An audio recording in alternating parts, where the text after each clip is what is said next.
All right, so I'm back. I'm back now. All right, so I had to start the video again because my video was not showing. But before I continue on, again, I want to say congratulations to the HBCUs graduates out there, people who have received their bachelor's degree, their master's degree, and their PhD. Congratulations, first and foremost. And also, I want to congratulate those who graduated from a non-HBCU. It's very well deserved. Hopefully, you guys can be able to get into your field and your career of studies, and hopefully that you guys can become successful and very prosperous and all this great stuff. So, once again, shout out to you guys. Congratulations.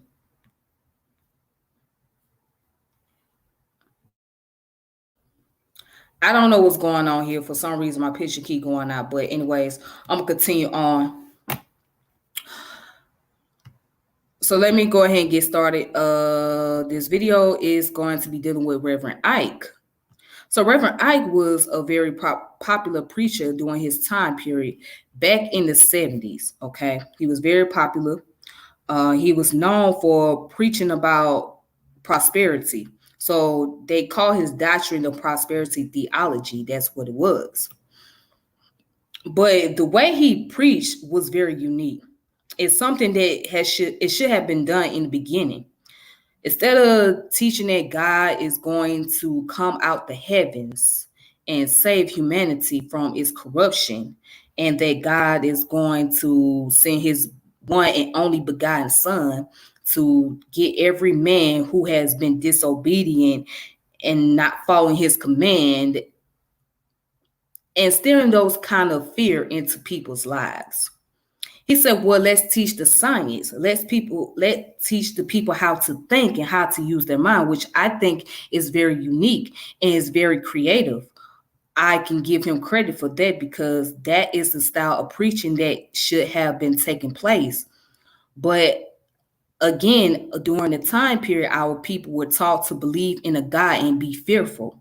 So now that's why you got people who's running around here like maniacs going crazy, saying things like, oh, if you don't follow the word of God, you're going to go to hell, this, that, the other. And not just in Christianity, but also in Islam as well, because in Islam, they taught to fear that Muhammad, sallallahu alaihi wasallam, is the last prophet and that he's going to be the representative, and that when it's time to, on the day of judgment, when you guys stand before Allah, you got to give a testimony. Are you going to go to the seven heavens, or are you going to the seven hells? And that the Prophet Muhammad is going to testify on your behalf and all this other stuff. So, people were taught into that, not realizing that at the end of the day, that the so-called God, if you will, is the God in you, the God in the universe, the God in nature. That's who the so-called God is, not the God of the Bible or the Quran or the Torah or the Tanakh, all of those books. And that's why I like Eastern philosophy. I like Taoism because Taoism teach you about the way. And I'm going to do a subject on Taoism as well, because that's something that I think people should study into. But again, everybody have to choose their own path and which way they want to go. All right, but let me go ahead and get started. All right. So who was Reverend Ike? All right. Okay, who was Reverend Ike? Reverend Ike was born Frederick J. Ike Corinne Coetter. Okay. His name is pronounced as Ike Corinne Coetter. So the name looked kind of Irish to me. I'm not familiar with that name. Irish people tend to have very long last name or very complicated last names. So he has that Irish looking last name, but it might not be that. But I know it's some form of European though. But anyway, he was born at Frederick J. Ike Corinne Coetter II, better known as Reverend Ike, June the 1st of 1935 to July the 28th, 2009. All right. So, and check this here. He was an American minister. Okay. He was an evangelist. All right. And his base study was in New York City. He was known for the slogan, "You can't lose with the stuff I use." Though his preaching is considered a form of prosperity theology, Reverend Ike diverged from traditional Christianity theology and taught what he called science of living. And he was born in Richland, South Carolina, to parents from Netherlands Antilles and was of African and Indo descent. He began his career as a teenage preacher and became assistant pastor at Bible Way Church in Richland, South Carolina.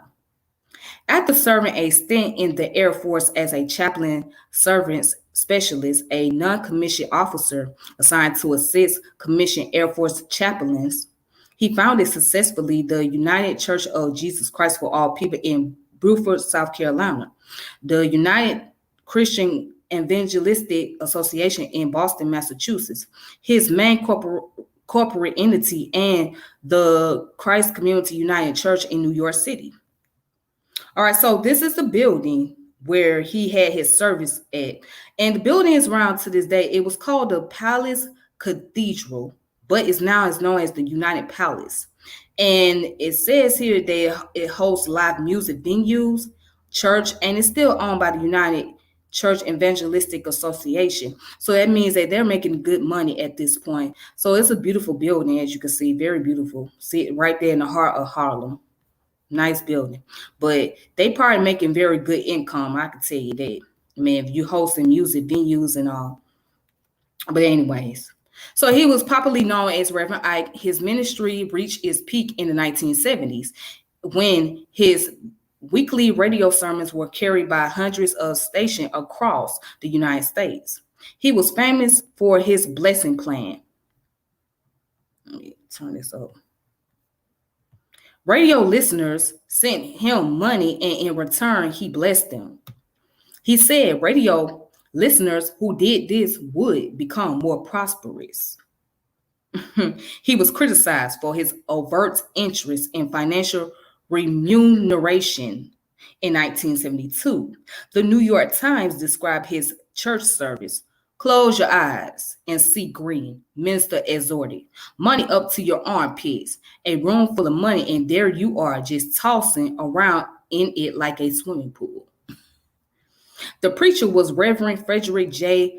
Ike Coetter, better known as Reverend Ike, urging several thousand of his devoted parishioners to think positive thoughts. From the red carpet stage of what was once a Lowe's movie palace at 175th Street and Broadway, Reverend Ike invoked giggles from the predominantly Black congregation, but they repeated his words obediently. During a recent Sunday, as microphone in hand, he sang, "Lots and lots of money, ready for my use. Oh yes, it's ready for my use." And then what else did Reverend Ike do? So Reverend Ike bought the Lowe's 175th Street Theater Movie Palace in the Washington Heights neighborhood for over $500,000. Renamed it the Palace Cathedral, although colloquially it was known as Reverend Ike's Prayer Tower, and had fully restored. Restorations included a 7-story high twin chamber Robin Morton organ, the Miracle Star of Faith visible from the George Washington Bridge tops the building's cupola. In 2016, the building was designated as a landmark by the New York City Landmark Commission. Okay, so I want to know, how much is it worth now? I would like to know, how much is it worth of the building? If it was worth $500,000 back in the day when he bought it, then how much would that be in equivalence of today's currency? But let me go ahead and continue on to read. Reverend Ike was also the chancellor of the United Church Schools, including the Science of Living Institute and Seminary, which awarded him, his wife, and his son Doctor of the Science of Living degrees. The Business of Living Institute, home of Thankonomics and other educational projects. And here's the other activities that he has done. Ike made a guest appearance on Hank Williams Jr. single, Mind Your Own Business. Number one country music hit in December of 1986. The song is Reverend Ike's only chart single. In pop culture, in December of 2005, John Lennon and Yoko Ono's personal assistant, May Pong, told Radio Times at night he and John Lennon loved to channel surf and would pick up phrases from all the shows. One time he was watching Reverend Ike, a famous black evangelist, who was saying, "Let me tell you guys, it doesn't matter. It's whatever gets you through the night." John loved it and said, "I've got to write it down or I'll forget it." He always kept a pad and a pen by the bed. That was the beginning of the song, "Whatever Gets You Through the Night." So Reverend Ike preaching inspired John Lennon, who was the member of the famous group from London, England, the Beatles. So he branched off on his own, became a solo artist. He married an Asian woman by the name of Yoko Ono, and he was a hippie. Back in the day, the whole hippie movement was big back in the 70s and the 60s. So that was what he was into. He was into the hippie thing. He was in the whole hippie movement and all that extra stuff. And so he wrote the song, Whatever Gets You Through the Night. So that song was brought to him as an inspiration from listening to Reverend Ike's sermon.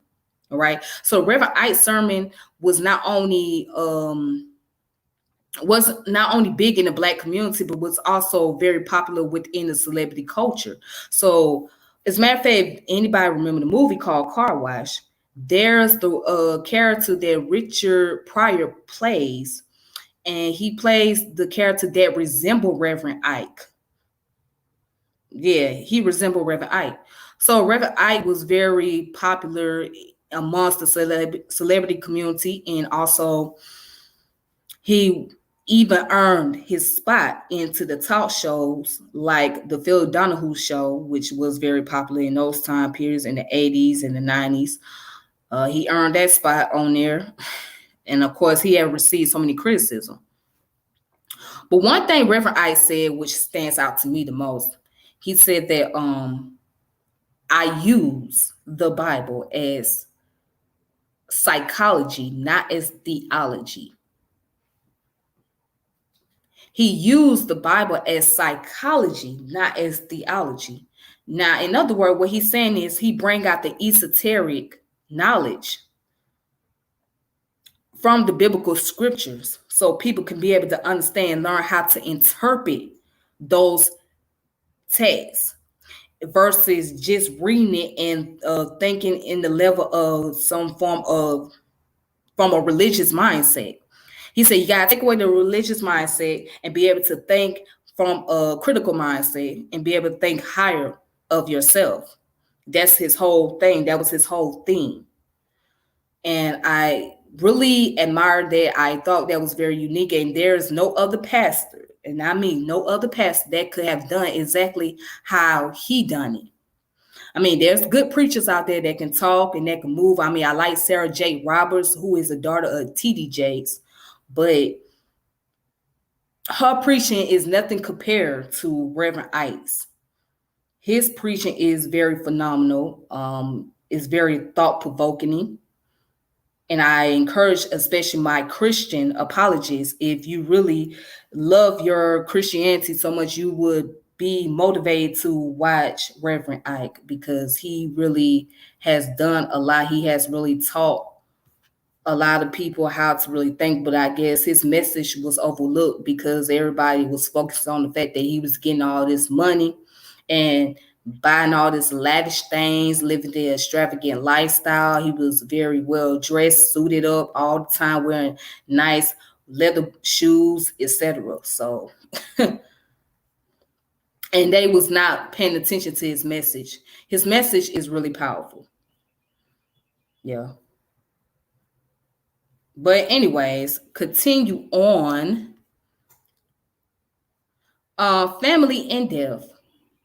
Ike and his wife, Ula M. Dent, had one son, Xavier Ike Coetter, who is now a spiritual teacher like his father. Reverend Ike died in Los Angeles at age 74 on July 28th of 2009.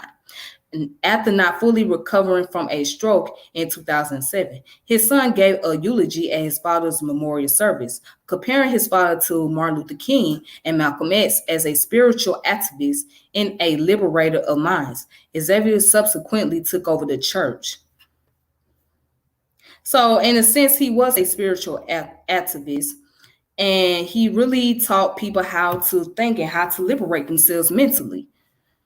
And again, a lot of people overlooked his message. To this day, I'm surprised that he's not really talked about in the mainstream as much, because his message still resonates with a lot of people. His message still sent a lot of powerful points. All right. And that's his son right here. Hold on, let me click on his profile. All right, so this is Reverend Ike's son. He kind of looked like his father. Yeah. All right, so here is the references at the bottom. And here's the external links if you guys are looking forward to that as well. All right. So that is all for his biography and his profile. So let's look at something else. So there was an article that was written in 1977. It's called Money as a Motive, Reverend Ike and the Drama of Capitalism. Written by Ronnie E. Turner at Colorado State University, Charlie Edgley from Oklahoma State University.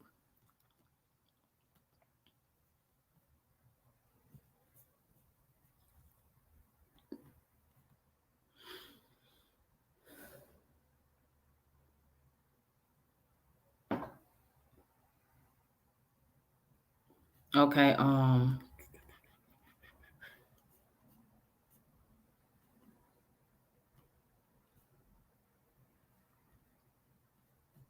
right, so I want to read this part where it says money as dramatic prop. The concept of the act is involved not always with implication of pretense, but not always without such implication either in everything that people do. All behavior is at least potentially symbolic, which means that people make things of it. If we use the metaphor of drama to guide our analysis of the relation between money and religion, several possibilities emerge. Dramas typically involve props, the function of which is to lend symbolic substance to ongoing action, and of all the props might be used to provide a basis for action by establishing the credentials of the actor, the act, the scene, and the purpose. Money is one of the most predominant. And where it goes on to say, it is widely held that money moves people to action. In the course of building acts, economic motives come to be used in ways which lead already existing action this way or that, altering its course or even bringing it to a sudden halt.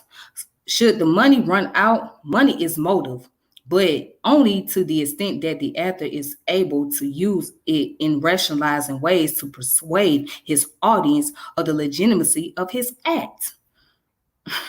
And what it says, Reverend Ike stands the rhetoric of money on its head, and in so doing, reestablish its credibility in religious dramas. Money is good. Money does wonderful things. The evil is when someone misuses money. The money is when someone doesn't have enough money to meet his needs. Not money, but the lack of money is the root of all evil. So, not to go any further, obviously this article is giving a criticism of how Reverend Ike preached the concept of prosperity and money, and how it's very conflicting.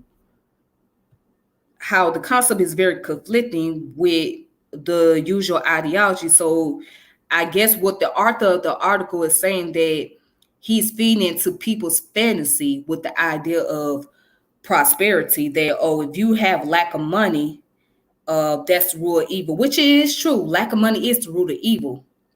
But also on the flip side, having money can create evil as well. So it's both sides of the thing. It's also depend on how the individual go about using the money and how they go about what type of power they trying to implement. So yeah, but that was the criticism back then. It's basically saying that, oh, he fit into people's fantasy. He's trying to tell people that if they have money, they will be better off, etc. So I guess the author felt like Reverend Ike was trying to drive people into desperation to where they can do any and everything to get money. So I guess he felt like the pastor was misleading the audience on that level. But again, it was so much criticism revolving around that. Not only was he getting criticized by the media and by the journalists and all, but he was also getting criticized by other pastors too. So yeah, he caught hell back then.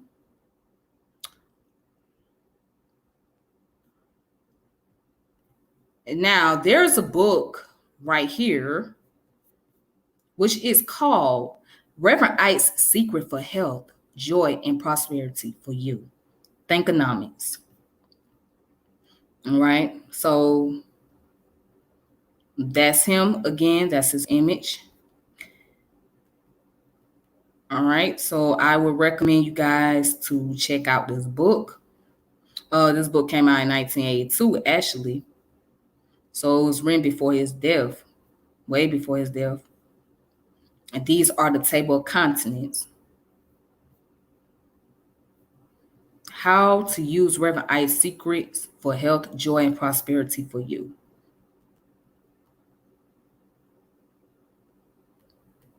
All right.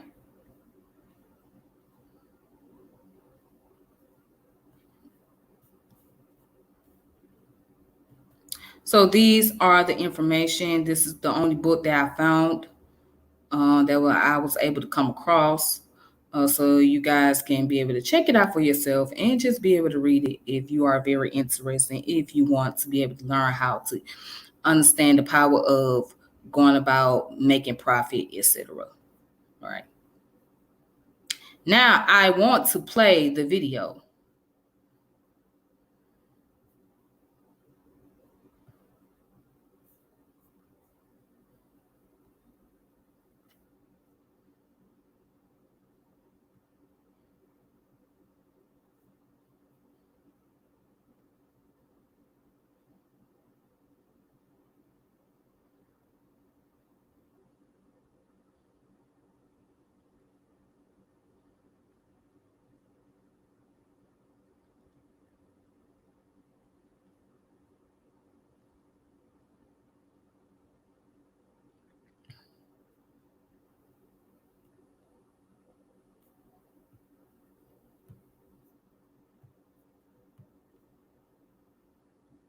Mm-hmm.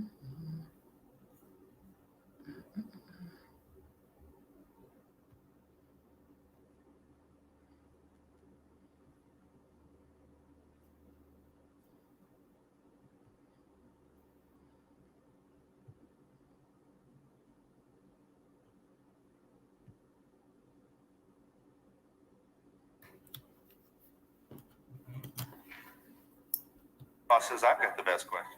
I was going to ask one question, but I'm in a state of trance over his jewels. I have never seen so many material things on someone, and I've read a little bit about you, and I've heard that you believe in money now. And is this the Christian way of thinking?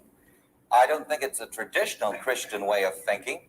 The Apostle Paul said that the love of money is the root of all evil. However, I have discovered that it is the lack of money that is the root of all evil. But is that Christian feelings and thinkings? I mean, in the Bible, it does say that the love of money is the root of all evil. That is true. Perhaps in Paul's day it was, but now, today, it's the lack of money that is the root of all evil.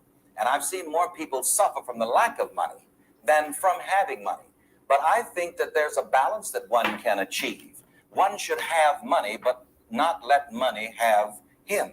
As long as you can have money and use money, and not let money use you and you serve money, it's fine. But no one should become the servant of money. Well, I've looked throughout the audience, and I noticed there isn't a single black person here. And do you usually speak to white people? Oh, I'm sorry. I didn't see it. She's very tan. I was, no, I was curious because, your audience is basically white people. Are you talking to your people to feel this way? The racial breakdown of my audiences vary from place to place. Of course, my philosophy is not a racial one at all. I don't believe that white people need one thing and black people need another. In the American economy, the only color of power is green. That's why I have never represented black power, only green power. Well, everybody needs that, and if everybody can get some more green power, there'll be even more peace and love between the races. Love to hear how you do it. Is it your view that the traditional way of, let's take traditional fundamentalist Christianity makes it more difficult to acquire money? Yes, because fundamentalist religion gives people a guilt complex about money and even about success. And many times I find the attitude that people who have worked diligently and who become successful, society sometimes seems to think that these people should apologize for their success. I remember I was sitting in the back of one of the church's Rolls Royces in New York, and a young black man came over to me and said, "Are you Reverend Ike?" I said, "Yes." He said, "Well, Reverend, why are you riding in a car like this? This car costs at least $30,000. Of course, he was about 20,000 off, under, And I said, "What do you mean?" He said, "Well, aren't you supposed to be helping the poor?" I said, "Would it help the poor any if I got out of a Rolls Royce and rode a bicycle?" But you see, I don't apologize for success. And I teach that everyone should be successful. After all, the Bible does say, "Seek you first the kingdom of God and his righteousness, and all of these things shall be added unto you." But we should not serve these things. These things should serve us. And as long as we keep that balance, why, money and riches are fine. God is up there somewhere with keeping notes on all of us. Now, I don't believe that there's somebody sitting in the sky with his feet propped up on top of the world called God. I believe that God is the presence of good that is within each individual person, whether he knows it or not. And this is where my ministry comes in. It is my ministry to make the individual aware that the presence of God, the presence of all good, the potential of good is within each individual and not in the sky somewhere. But traditionally, especially in the Deep South, it began and, of course, has spread to the urban centers of the North, certainly in the last several years. The notion that this doom and gloom the spell under which we all are functioning, will someday end, and Jesus will take us into his great paradise that he has prepared for us. So cope now, because there is a great reward later. I usually say, when you find the heaven that is within you, then you will find yourself in heaven. Not until then, because heaven and hell are both states of mind. When a person is in a very doubtful and negative state of mind, he's always going to catch hell. He's going to experience hell. But when the individual finds the heaven, the harmony, the God, the good, the love that is resident in his own being, then he begins to experience heaven. So when a person says, "Oh Lord, I'm sorry, please help me get through this vale of tears, this valley of temptation," you deplore that, don't you? Well, if this is the person's only understanding, he has to pray on the level of his understanding. However, the Bible does say, "Be you transformed by the renewing of your mind." And this is what this ministry does. In other words, you change your conditions by changing your self-image. If you see yourself as a person who is in a vale of tears and under conditions and circumstances, that's the way you will be until you change your mind, until you change your self-image. Is it your view that... All right, so that was Reverend Ike in his preaching. That he was on Phil Donahue show. That was back in the 70s and the 80s. Phil Donahue show was around for a long time. It ran all the way up to the 90s, or I think up to the early 2000s. Yeah, he had the longest talk show in history. But yes, so with that being the case,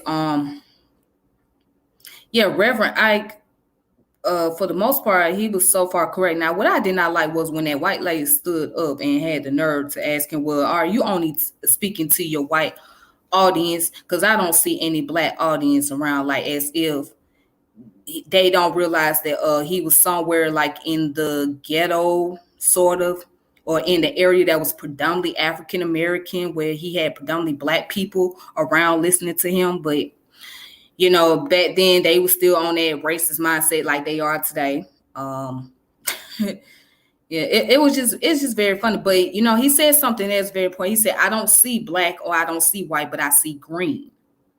That's what I see. I see green because of the economy. And he's partially true, but I must say this, I must be very honest about Reverend Ike. He was also very ignorant of the concept of what was going on as far as the social inequality, the social economic, social stratification during that time. I think he was very ignorant of that. And because he wasn't paying attention, the only thing he was focused on was his whole agenda and his motive. So, hey, Sir Anthony, how you doing, brother? Thank you for coming through. How you doing? I hope everything going well. But yes, I think he was only focusing on his motive as a pastor, like all the pastors do, focus on making money and living a prosperous lifestyle. So he wasn't really keeping up with the actual problems that was taking place, or he was just being a little oblivious to what was going on. And that's the criticism that I have with Reverend Ike.